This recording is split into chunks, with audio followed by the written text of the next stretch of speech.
we're getting videos from Wags of Muy Grandes, big deer, on friend's property that he helps manage. And I'm like, okay, if that boy ain't itching, and I know he loves baseball, that's his passion. Right. But if he's not itching to get back in the wild, the outdoors, and some downtime, him and the bow, him and the gun, him and Mother Nature, I don't know what's going on with him right now. Yeah, I think after this final stretch here with, all the stress, the anxiety, the excitement of leading into the playoffs and having a good year, clinching so early, I think this is going to be like probably a 3 or 4 week run when he's totally focused on baseball and secretly only thinking about the outdoors. So he's probably looking at, okay, if we make it all the way, when we make it all the way, it's this date. And as of this date, I'm turning it off and I'm turning on hunting season and I'm all in. So in my long career of doing this business, I can count the time on maybe one finger that I've had to give a formal apology on the air. Ooh. Okay. Now, have I had to tell people they had to give a formal apology on the air? More than one finger's worth. Too many times to count. But for me, not many. This may be like number 2 or number 3. And I have to do it on behalf of our partner, Paul Wagner. Okay. So first and foremost, I'm going to turn this phone down because we're getting all kind of texts for whatever reason this morning here in the studio. But anyway, there it goes again. What I was saying is that, so Wags was, I had reached out to Wags because this past Wednesday night, the Dockhounds had a game with the Chicago Dogs. And I don't know if they did it because it was the Dogs or what, but they had $2 hot dogs. Okay. So I'm like, I'll see if I can snag a ticket off Wags. And, my wife and I will go kind of a cheap date night and both love good hot dogs. So we're thinking, all right, let's just go out to the park. And I haven't seen them play this year. Right. And so we went out Wednesday night. So we get there. And we find out that Wags has updated our tickets. And so we're in the club section, which is food, beverage, everything else. And I'm telling you, we talk about the Dockhounds all the time. They do a magnificent job. I know in Madison, for example, I had spent a lot of time with the Madison Mallards, right. Steve Schmidt and Vern Stemman and that group, and how well they did, how they treat their customers, their fans. The Dockhounds are not that far behind. And on a Wednesday night, it was a little chilly. I was surprised by how many people were there, first and foremost. So a shout-out to the people in the Oconomowoc, Lake Country area, to the Kelnicks and everybody else involved in that organization. They are doing a fantastic job. So my wife and I are like, okay, sure, well, thanks, Wags. We walk up. And one of the first people I meet when I get up there is a friendly greeter named Bob, okay? Now, Bob, I'm trying to think. He listens all the time here in Milwaukee on 97.3 The Game, and he is a big fan of this show. And he tells me he listens here and he listens in Madison, too, when he's in there on our friends at 1070 The Game in Madison. So once he sees me, it's like, he's showing me this, and he's getting me a table, and he's giving me, like, extra drink tickets. Sure. And I'm like, okay. And my wife's looking at me like, man, let's just roll with this, right? So Bob is fantastic, just a fantastic guy and greeter, and really takes pride in his work. And all the customer service folks we met out there at the Dockhounds and at the stadium were just amazing, right? Yeah. So when we got finished with our meal, Bob comes up. He says, "Hey, I'm going to get your seats right behind home plate."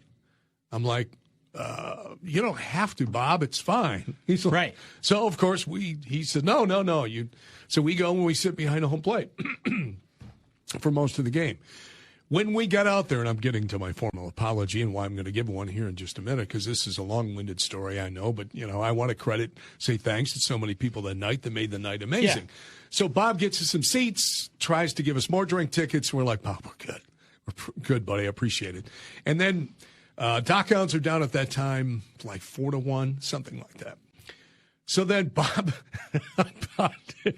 20 minutes later, 25 minutes later, comes over to our table to make sure everything's okay.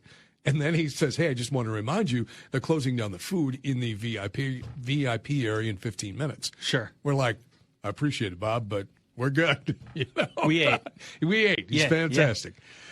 So we decide that we're going to, between innings, we see Wags. Sure. So we're sitting up right behind home plate in that elevated area.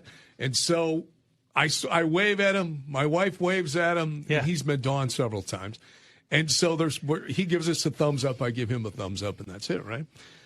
So it gets to be Dock Hounds are coming back, but they're still down by 2 or 3 runs. Sure. And we're like, okay, that's fine. So we decide, it's 8:30, 9 o'clock. It's getting a little late. Tomorrow, the next day was Thursday, which is Badger football. I'm heavily involved in that. And so it's going to be a late night with the 8 o'clock kickoff, so we decide to go home. And so we're walking back through the club section inside the park, and we see Bob. Bob says, hey, did you talk to Wags? I said, no, but we waved and we're all good. Yeah. He says, no, come on, you got to see him. It's in the middle of the inning. Play is in Wags. Wags is on the top step of the dugout. Bob walks us right down. I looked at Dawn and I go, what? We're in the middle of the game. Oh, that's All of a sudden, great. he's like, Wags, hey, Wags, see who's here to see you in the middle of the inning. And Wow. And Bob will not take no for an answer. So you went. So I went. Follow Bob. We walked right down by the dugout. We weren't like on the field. Yeah. We're right outside the net. And we're talking about, and Wags turns around and says, hey, man, how you doing? I said, oh, everything's great. Cool. You guys good? I said, good. He goes, I got to get back to the game. I said, yeah, I told Bob that, but it's all good, brother. He insisted, He's so like, here fine, we are. Right? So Dawn and I, mission accomplished. We go. We see Wags. It's been a long day. She had lost her tooth earlier in the day. That's another story all to itself. And so we're like, okay, it turns out to be a really nice night. It was a nice surprise. Yeah. The Dock Hounds look good. Field looked good, great. Just a beautiful night. Yeah. Sunset. It was perfect, right? So we're driving home, and I said to Dawn, I go, because we had the Brewers on the way home, and I said, you know what's going to happen, right? She goes, what? I said, the Dock Hounds are going to come back and win this game, and then Wags is going to give me crap for leaving early. So, Paul Wagner, I have to issue a formal apology, even though you're not on the show today, and I know you're listening to the show today. I apologize for leaving early because the Dock Hounds came back and they won it in the 10th inning. Yeah. Which he proudly informed me the next day. Why did you leave? Did you lose faith in us? Yeah. We're a playoff-bound team. I said I tried to explain it away, but I really didn't have a good answer. So. And the best part is that we were exchanging messages kind of before and while you were at the game, and your comment to Wags was, Wags, we're going to be at the game tonight. Does that mean you're going to guarantee a win? Right. And his response back was, of course. Of course, yes. Something like that. And he held up his end of the bargain. And I did. And you didn't see it and through. then I sent No a faith. photo. One of the things that we my wife and I got Dock Hounds hats. Yeah. So I took a picture with me with the hat on, and I wrote on the bottom to you guys, all in. Yeah. I guess I need to apologize. And it was because I wasn't all in. It was more of the ale Yes. theory that Yes. Mr. Zabin keeps. That's right. And after a Dock Hounds game, the traffic gets really severe. So you have to be Right. I'm kidding, of course. Right. But no, thanks to Wags and the Dock Hounds and everybody out there. I know you've been out there too. Yeah, we just went on Saturday, and it was, I think my one comment back to you is, God, what a beautiful stadium for nighttime games. I mean, once the sunset comes in and you kind of get some of the shadows on the field, it's just such a beautiful place out there. And you get a little bit of the backdrop of the freeway, but it's a lake country night, I mean, what else can you ask for? It was beautiful. So, we happened to be there on Louis' birthday bash. Okay. So we got free confetti, nothing but cakes as we walked through the door. And, Wags has just been, he's been telling us to get out there. we finally came right at the end of the season, and I'm glad that we did. So, and by the way, if you were with us on last week's show, you made the comment that where are all the deer? Right. No deer around. So Sunday, on the many travels of Tim, Sunday, I was up in the Dells, and we had a kind of a guys' weekend. Sure. And we golfed on Sunday and then on Monday morning. And we golfed Wild Rock, part of the Wilderness Resort. Mm-hmm. That's where all the deer are. That's where they're at. Oh, that's where all the deer are. And they just look at you. Well, they see enough people. Sure, they're not intimidated. So... They're not bothered by us at all. But I thought about you. I almost sent you a couple of videos. Yeah. And I'm like, Eric, I found the deer. They're all in the Dells. Now, I don't know if they're on loan from the deer park. Sure. But they could open up a special, section. Right. Faunarama, whatever you want to call it. Doapalooza. Didn't see any bucks. Yeah, it's interesting because just in 1 week now, I've been running a trail camera out in our backyard for probably 6 weeks now. And I think up until this past week, I've only had 4 doe pictures. And I know that, typically the cycle is once the corn starts getting harvested, once our outlot for our subdivision, we have the big common area subdivision outlot in the middle of our, in the backside of our property. And once that gets cut and once the ag fields start getting cut, that's when they all start moving over at night and just foraging and whatever. Well, I always cut into that high grass area so that it just kind of extends our yard a little bit and just makes it feel a little bit bigger. So I cut a 20 by 20 square back there so that I can have my trail camera and I can see what's walking through there. Well, I noticed when I cut it last week that part of that marsh grass was starting to get matted down. I'm thinking, okay, well, they're walking through here now. And I just, whether I'm getting them or not, whatever. But so I'm thinking, okay, yeah, we're going to start seeing deer. Well, 2 different nights this week, monster buck out back, just hanging out, walking through. And sure enough, walking right through that little cleared out spot that they started making a trail on, that they've kind of mat all that grass down and everything. And I'm like, all right, they're starting to move. They're starting to increase their activity a little bit. They should be. I've seen some reports that farther up north that they're starting to shed velvet now. And, that should really be coming in the next week or 2 at the very, very latest. It seems like every year up north, I don't know what it is, but it's the last day of August and the first 2 or 3 days of September. It's like clockwork. They always lose their velvet up there. And I haven't had any yet. The couple bucks that I've had on camera in the week and a half that I've been running the cameras up north, they're still all in velvet, but we're getting a cold snap next week, which is going to, just kind of launch us fast forward into, some of those different patterns and some of the different, kind of psychological changes that they're going through. And, we're 2 weeks out, 3 weeks out, 2 weeks out from deer season now. So here's the term that Eric is using a lot these days. I'm chomping at the bit. Chomping at the bit. I'm chomping at the bit. Now, you have to understand where that comes from. It's from horse racing. People want to know that. When the horses are in the gate and they're ready to run, they're chomping on their bit to go. Yeah.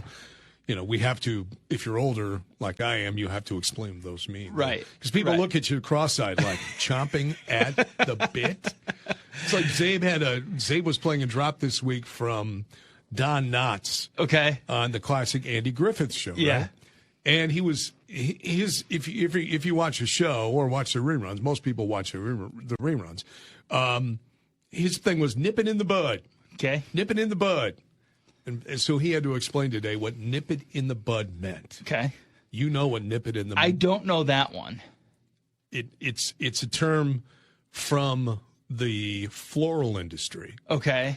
So of trimming back flowers. Yes, you nip it in the bud. Yeah. You don't let it grow. That type of thing. Okay. If you've got a bad petal, you nip it in the bud. You get rid of it, right? Okay. Yeah. That's fair. Okay. Just Google it. Just Google it. We're talking about, I think they opened up against the Milwaukee Milkmen, right?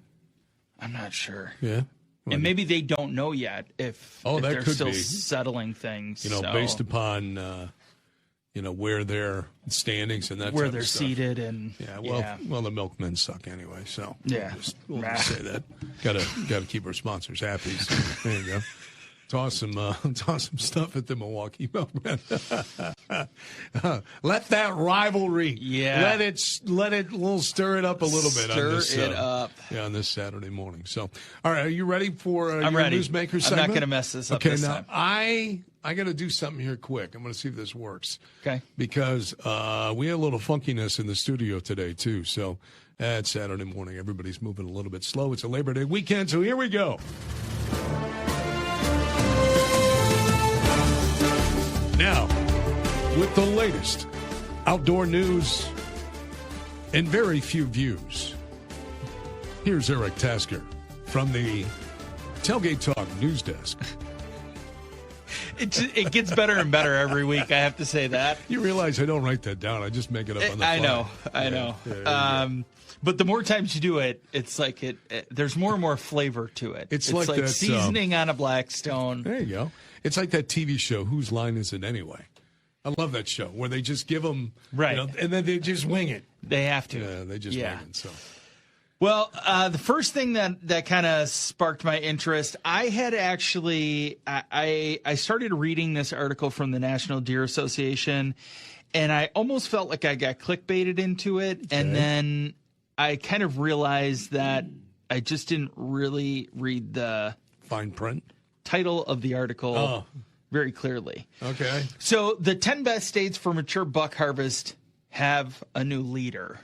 Okay. And I was just thinking, I just kind of very quickly scanned it and thought, oh, interesting. So like the top is changing for like the big bucks. And it was actually specifically talking about mature bucks, close enough relationship there. So the National Deer Association did a study from 1989 to 2023, and what they found is that the top 10 states for harvesting bucks 3.5 years or older. Okay, so they looked at just specifically age. They were not talking about size of antlers or anything else related with that.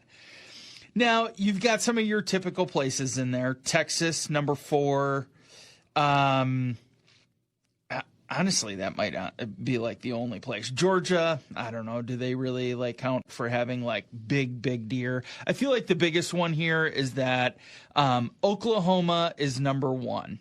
Okay, so are you surprised by that? I'm not surprised by that one, but there's some other ones in there that I was kind of thrown by a little bit. So they increased over the last 34 years by 3% to 85% of the bucks that are harvested are 3.5 years or older. That is very surprising to me. That seems like a shockingly high number. 85% in Oklahoma, 82% in Mississippi, 77% in Louisiana, 76% in Texas, Arkansas 63%, Georgia 43%, Rhode Island and Virginia also at 43%, West Virginia and Florida both at 41%. So a little bit of change kind of going around there since the last time they did this study. But I'm not surprised that a lot of the Midwestern states are not included with this, because I think we have so many hunters here and so many youth hunters here that opportunities present themselves and people take advantage of those opportunities. They're not as concerned about shooting the oldest deer that they have on their property. They just want to shoot a nice deer. Right. So maybe you have a 2.5-year-old deer that actually is a good class deer. Well, you're not going to not shoot that because you don't think it's 3.5 years old. So it's interesting that they're looking at it this way, but what is very surprising is just the very, very high percentage of bucks that are of a certain age class. I mean, would you ever think that states are harvesting 85% of their bucks at 3.5 years or older? No. I mean, it just seems like a very mature deer. Right. I mean, and we're not talking about, there's a lot of people that shoot 6-year-old deers. It would almost, and I don't think this is the case, but it's almost like someone said, okay, we're putting a moratorium or a quiet, just let them grow before you mow, so to speak. Trying to put something to rhyme with grow on the fly. Yeah. See, they're just talking about this, Yeah. So I had mentioned that about. You know what they remind? I'm curious too. How much of this is this number generated from combination of private and public land? Private landowners and public hunting lands. The reason I ask this is because if you own your own land, you can make a choice not to shoot bucks until they're a certain age if you want to. I mean, I know for a fact that, when I was a kid, my dad would say to me, hey, if you see this, I want you to pass on it. Yeah. And so I'm wondering if in the size of some of these farms, ranches, whatever, are enormous, that they may be consciously, saying, hey, we manage these herds. We know that these deer, we can monitor them however they do with technology today. Today you can monitor everything. Yeah. We just hope more people would be monitoring this show so we can continue. But you know what I'm saying? Yeah. So I'm just curious where this number comes from. Yeah, and it does not, there's a really long report that has a bunch of information in there, but it does not say anything specifically about public versus private. It just says that it was from their annual deer report. Yeah. So during that 2023 season, with complete harvest data from all of the whitetail states, the buck harvest topped 3 million. 3 million bucks were shot in 2023 for only the second time in 25 years. Wow. So it's a lot of deer. It's interesting. That statement alone is interesting as we're coming off of there's less hunters, there's less people taking advantage of bow or gun seasons, but we're still actually getting, really good results in terms of like very, very high important kind of thresholds that we're exceeding. 43% of those 3 million bucks in 2023 were estimated to be 3.5 years or older. Wow. So on a national average, 43% of them.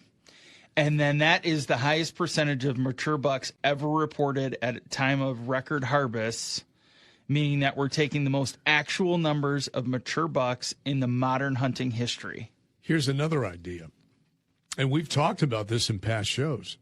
Not as many people are hunting as there used to be. Right. So if there's not as many people hunting whitetail, deer in general, you would think the survival rate would be a little bit higher, right? Right. Meaning that deer that, I'm fascinated in the story in the sense that I would love to go back like 2020 or 2015 or 2010 to see these numbers match up. Yeah. My guess is that deer weren't living as long as they are now. There in the sense that deer that were taken were not the high. You're almost at 50%. Right.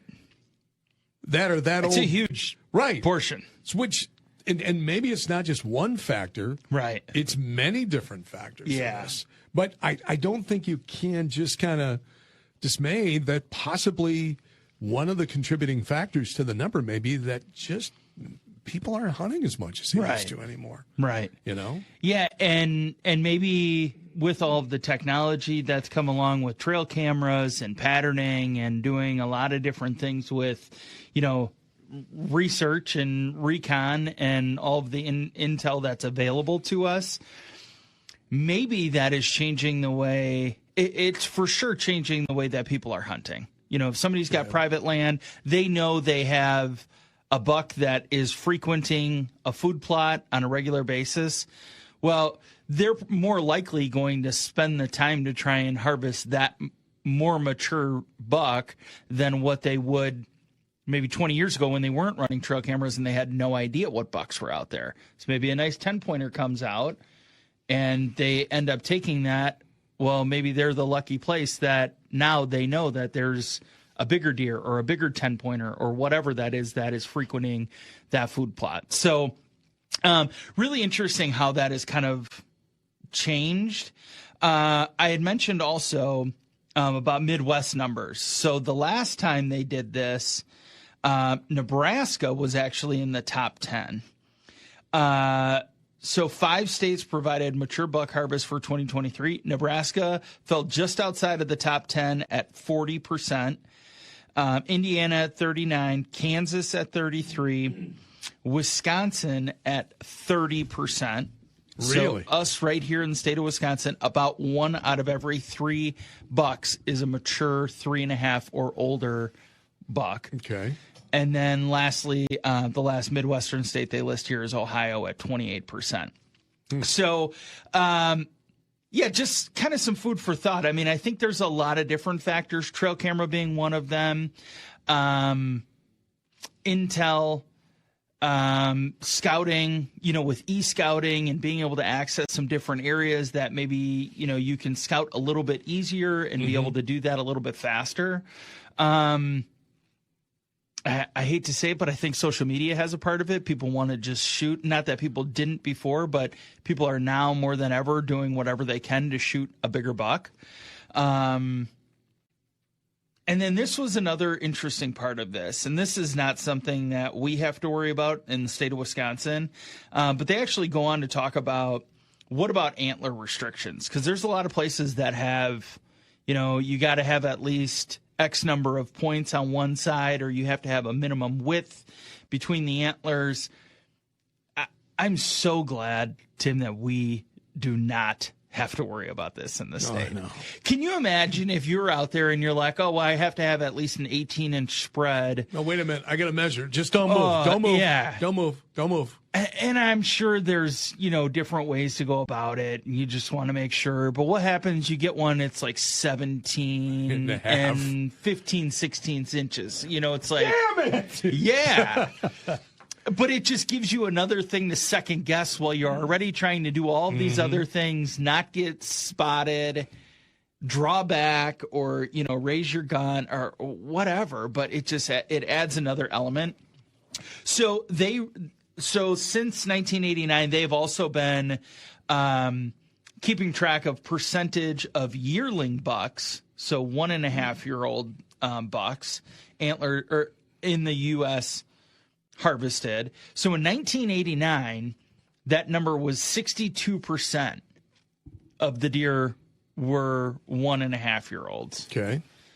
In 2023, that number is dropped by more than half to 26%. So now, not only are we shooting older deer, we're significantly reducing the number of yearling bucks that are being harvested. It just only helps the population. There's more older deer that are available, or that are out there that are surviving, that are making it past that first year. First 2 years, I guess I should say. And that number has remained relatively flat since really about 2018. So there was a big drop off in like the 80s, the 90s. We saw about a 20% reduction, about 10% a year. And then, here we are in 2023. They're saying that 26% of those deer fell into that 1.5-year-old class. By the way, as we wrap up this segment, I just for fun looked up the most popular rifles in America. Okay, this is based upon sales. Okay. Oddly enough, I'm just going to give you the top 3. Number 3 is the Ruger American. Okay. Budget-friendly bolt-action rifle. You can get a rimfire rifle right up to a 30-06 Springfield, but the Ruger American comes with a receiver machine from 4140 chrome, mostly steel.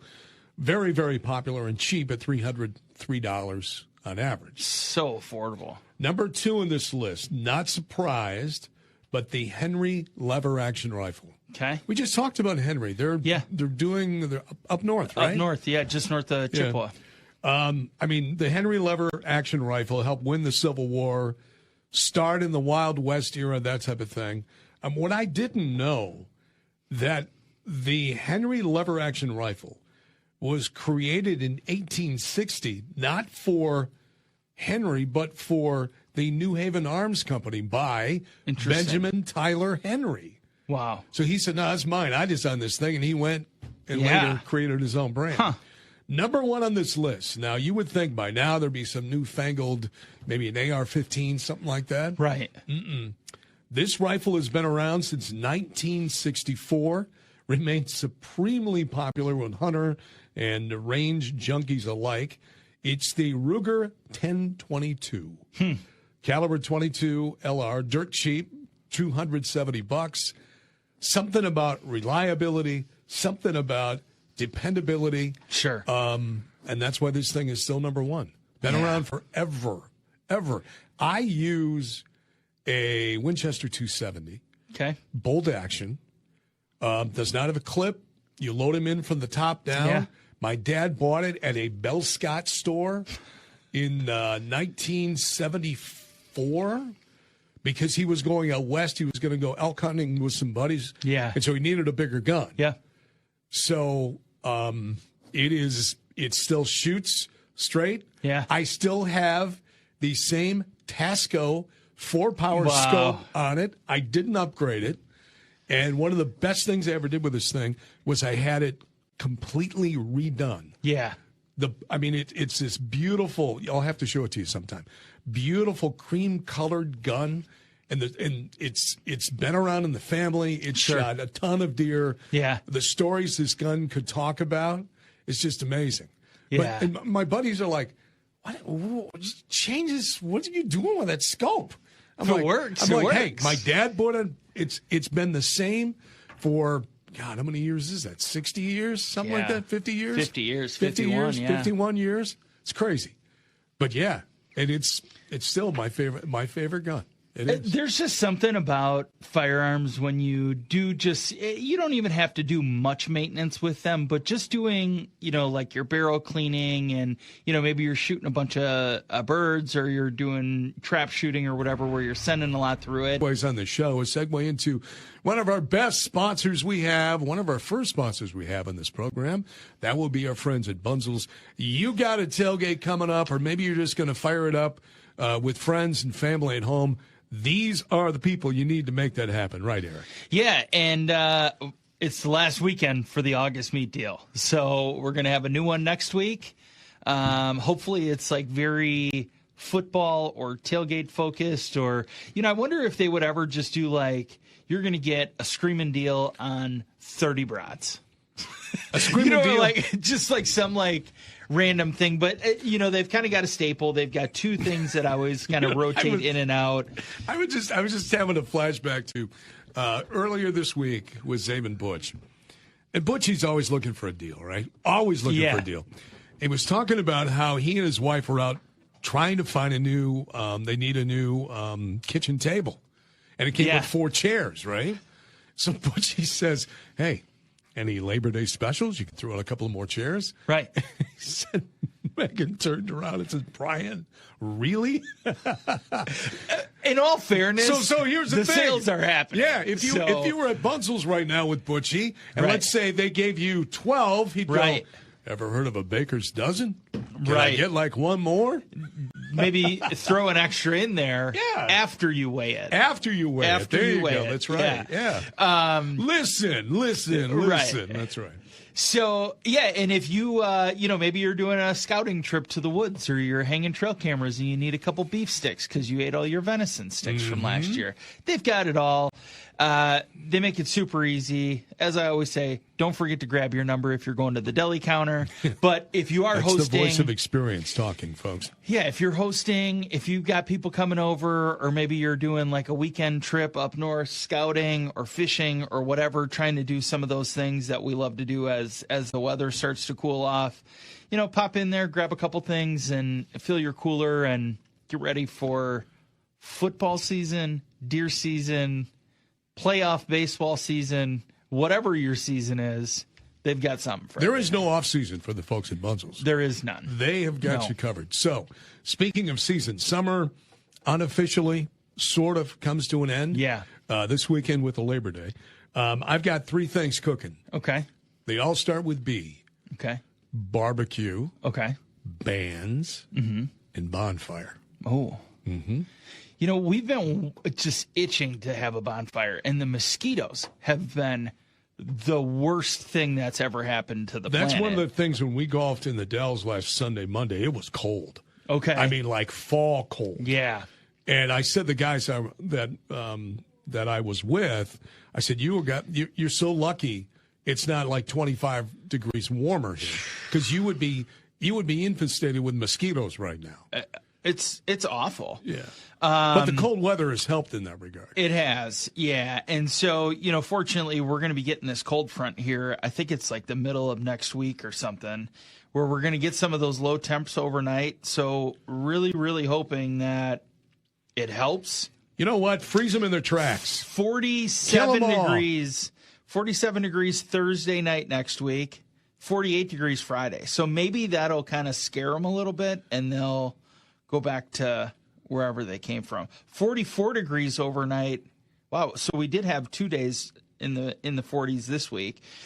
I don't know if it's helping, but we got to just keep bringing the cold weather. I sprayed the grass with like pet and human safe, like tick and mosquito killer. Yep. And it probably was like peppermint oil based or something because it smelled minty. And then I did a fogger, and it was still just awful. It's so bad now. Everything's so wet, everything's so damp, and we've got like the riverbed just on the other side of the street. I think where you're at. Okay. Because, down here in this part of the state, it has been inundated with water. But you get to other parts of the state, and they haven't had as much water. And again, remember, most of the water in Milwaukee came like in one weekend in this area. Yeah.